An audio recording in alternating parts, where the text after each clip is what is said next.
बिल्वं सुफाले च पद्मा जले रुद्रमाला च ते नामवाची हृदि त्वां भजेऽहं चिदानन्दलिङ्गम् प्रसीद प्रभो देव कैवल्यमूर्ते प्रसीद प्रभो देव कैवल्यमूर्ते। ശ്രീഹരിം പരമാനന്തമുപദേഷ്ടാരമീശ്വരം വ്യാപകം സർവലോകാനാം കരണം തം ഭജമ്യം. ശങ്കരം ശങ്കരാചാര്യം കേശവം ബാദരായണം സൂത്രഭാഷ്യകൃതൗ വന്ദേ ഭഗവന്തൗ പുനഃ പുനഃ. സദാശിവസമാരംഭം ശങ്കരാചാര്യമധ്യമാം അസ്മദാചാര്യപര്യന്താം വന്ദേ ഗുരുപരമ്പരാം. ബോധാനന്തം ച കല്യാണം നിർമ്മലാനന്തമത്മജം സച്ചിദാനന്തമത്മജം അച്യുതാനന്തഗുരും. അമൃതാത്മാക്കളെ, ശ്രീരാമഹൃദയം എന്ന മന്ത്രത്തെ ഉപജീവിച്ച് ക്ലാസ് എടുക്കാനാണ് സംഘാടകർ ആവശ്യപ്പെട്ടത്. ഉപാസനാകാണ്ഡങ്ങളിൽ അതിനിർവിശേഷമായ പ്രാധാന്യമുള്ള ഒരു മന്ത്രമാണ് ശ്രീരാമഹൃദയം. ഈ മന്ത്രത്തെ ആസ്പദമാക്കിയാണ് വാൽമീകി രാമായണമെന്ന ആദികാവ്യം രചിച്ചതു തന്നെ. വാൽമീകി രാമായണം 24,000 ശ്ലോകങ്ങളാണ്. 32,000 ശ്ലോകങ്ങളുള്ള യോഗവാസിഷ്ഠവും വാൽമീകിയുടേതാണ്.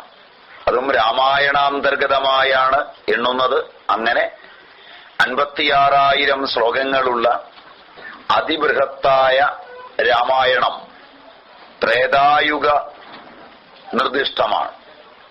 വാൽമീകിയും ശ്രീരാമനുമെല്ലാം ത്രേതായുഗത്തിന്റെ കൽപ്പനയിൽ വരുന്നതാണ്.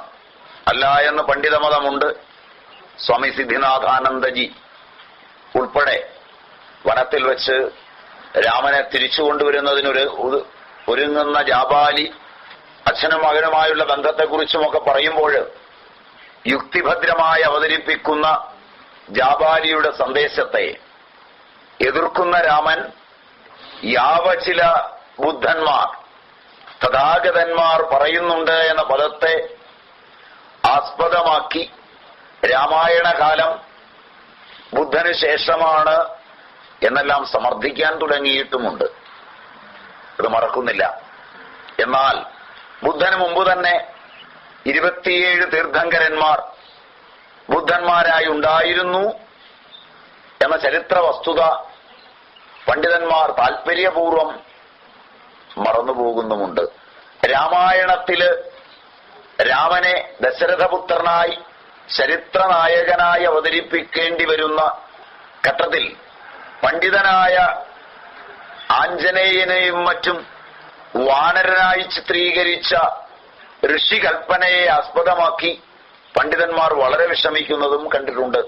അത് വാനരനല്ല വനനരനാണ് എന്നും മറ്റും ചരിത്രപരമായി കൊണ്ടുപോകുവാൻ അവർ കിണഞ്ഞു പരിശ്രമിക്കുന്നതും രാമായണത്തിൽ കാണാം.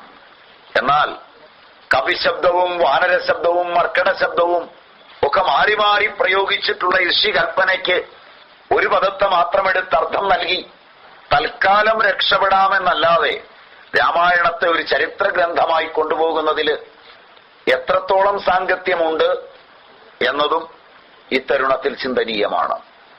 വാൽമീകി തന്നെ അധ്യാത്മരാമായണത്തില് തന്റെ ചരിത്രം രാമനോട് പറയുന്ന ഒരു രംഗമുണ്ട്.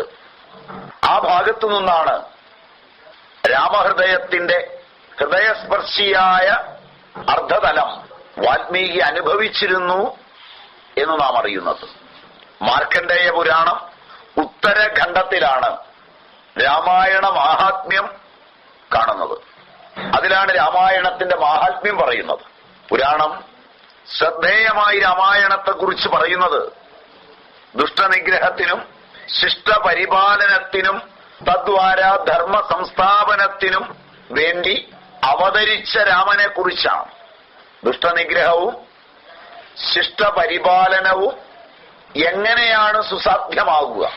ഭാരതീയ ചിന്ത തപസ്സുകൊണ്ട് മാത്രമേ വ്യക്തി അറിവ് നേടുകയുള്ളൂ എന്ന് ഉറപ്പിച്ചു പറയുന്നതാണ്. അറിവിലൂടെ മാത്രമേ കൈവല്യമുണ്ടാവൂ എന്ന് എല്ലാ ഉപനിഷത്തുകളും ഏകകണ്ഠമായി അഭിപ്രായപ്പെട്ടിട്ടുണ്ട്.